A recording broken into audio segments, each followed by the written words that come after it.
This is Kayla Eisenthal with the BBC, reporting to you live from BBC Studios. Joining me today from an undisclosed location is Jared Kushner, Senior Advisor to United States' very own President Trump. Happy to be here, Kayla. Happy to have you. This is a last-minute interview, but we gotta ask the question that's on everyone's mind. What in the world is happening in Dubai? Well, a whole lot of nothing, Kayla. We're still looking into what we believe to be a large-scale drug war, which happened unexpectedly on the streets of Dubai. So, why has this become national news? Of course, drug wars happen everywhere, every day of the week. Why is this one so special? Well, our concern is that it's going to be global. We have intelligence sources telling us these may be drugs coming from Al-Qaeda, which are therefore being attempted to be brought into major city hubs across the world. Our main concern right now is creating a task force to stop it in its tracks. Right. Well, I have to say, this seems like overkill for what I'm assuming is a simple opioid issue. Well, you can never be too careful. Does this, by any chance, have to do with the missing nukes out of Pakistan? Excuse me? I just must have misheard you. Oh, yes.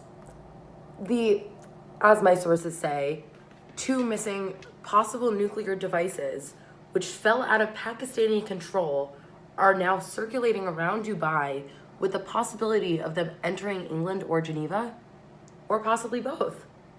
I'm sorry. Your sources are simply incorrect. I thought I was here to discuss the truth. Oh, we are. And here is the truth.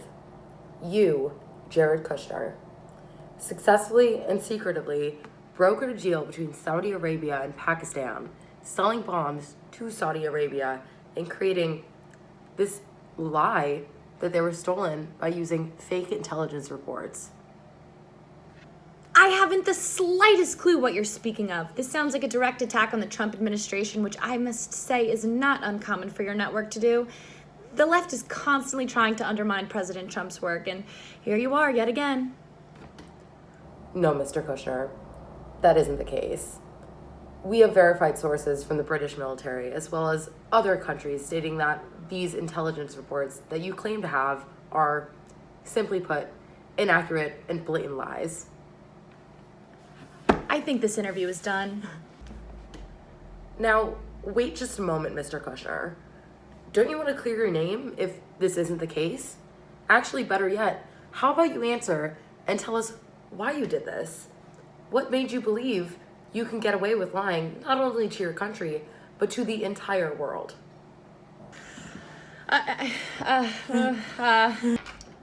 Actually, as a surprise guest today, we are joined by an unnamed British intelligence officer whose identity we will be keeping a secret due to security purposes. Yes, I've been head of a small task force which has been put in charge of watching Jared Kushner ever since this incident began. He is, as some would say, a dodgy bloke. We believe that this sounded all too fishy and our suspicions have been confirmed. Absolutely riveting stuff. And what has your investigation uncovered? Well, he discovered that the intelligence reports did not add up. The more we dug, it just unfolded. He was plotting to sell the nuclear devices to Saudi Arabia and was willing to start a full-on war if need be, just to cover up his secret. Mr. Kushner, you can't just run away from these questions. The world needs to know.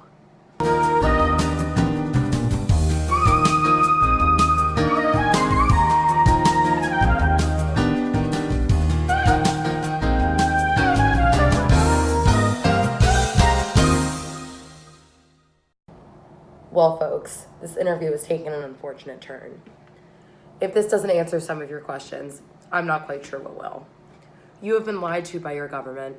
Not only were your lives, actually all of our lives, possibly put in jeopardy, but a madman in a high-up government position orchestrated this entire thing.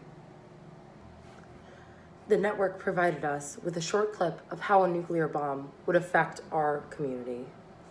Playing around with nuclear weapons in videos is fun. There's a visceral joy in blowing things up and a horrifying fascination with things like fireballs, shockwaves, and radiation. And while it does help put our destructive power in perspective, it's not the best way of understanding the real impact of a nuclear explosion. This isn't about silly stacks of TNT or about how bright an explosion is. Nuclear weapons are about you. So we've partnered with the Red Cross and Red Crescent movement to explore what would really happen if a nuclear weapon were detonated in a major city today. Not nuclear war, just one explosion.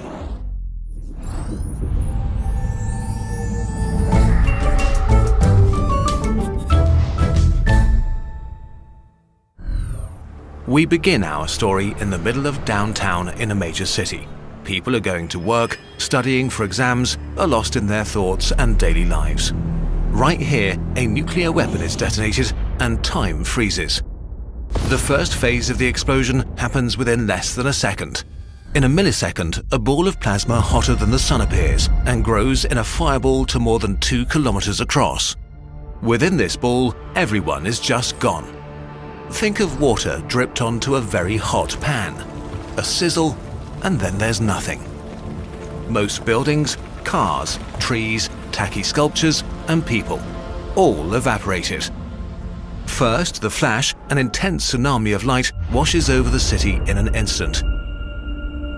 If you happen to have your head pointed in the direction of the explosion, it renders you blind for a few hours.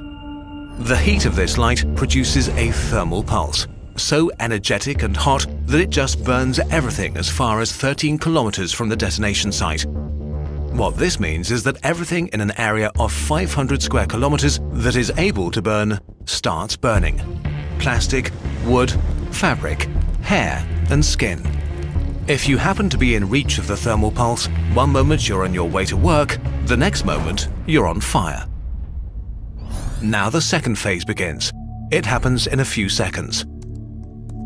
Most people will now first notice that something is wrong, but it's already too late for hundreds of thousands.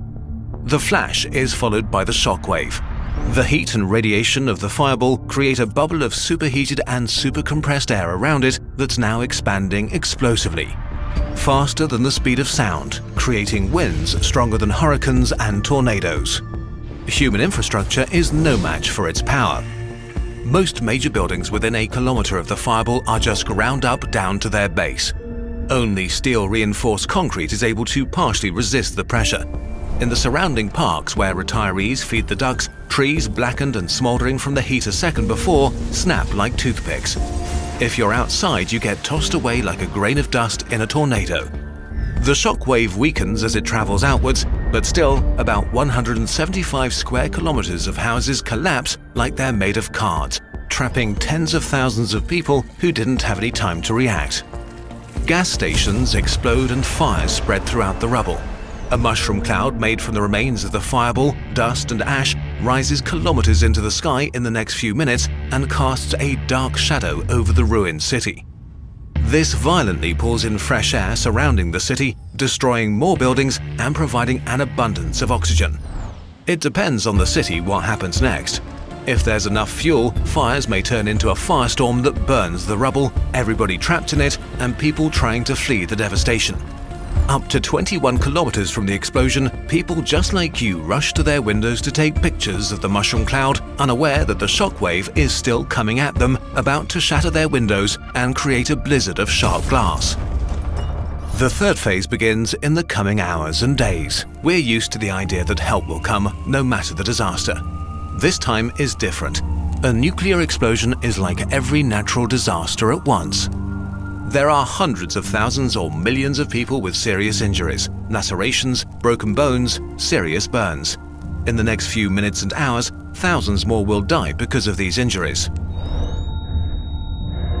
Countless people are trapped in collapsed buildings like in earthquakes, or blinded by the flash, deaf from the blast wave, and unable to flee through streets impassable with rubble and debris.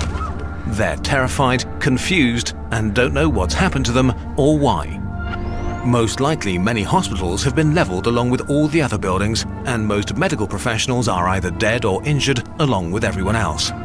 The survivors lucky enough to have been in metro tunnels or standing in the right place to be unburned and unhurt won't have truly escaped harm yet. Depending on the type of weapon, where it explodes, and even the weather, an awful black rain can begin, with radioactive ash and dust descending on the city, covering everything and everyone. The invisible, malicious, silent horror of radiation takes its turn. Every breath carries poison to the lungs of the survivors. Over the coming days, the people who receive the highest doses of radiation exposure will die. There will be no help, not for hours or maybe even days. Civilization doesn't operate when there is a total breakdown of infrastructure. Roads are blocked, train tracks warped, runways cluttered with rubble. No water, no electricity, no communication, no stores to replenish supplies from. Help from surrounding cities will have a hard time entering the disaster zone, and even if they can, the radioactive contamination will make... I must say, I knew something was fishy ever since the press conference was called. The British government is currently looking further into this situation and connecting with other governments around the world. Could I lose my job from this? Yes. Do I care? No. Because you deserve the truth, and I always promise to give you that. This is Kayla Eisenthal, signing off. Keep safe out there, and we will keep you updated.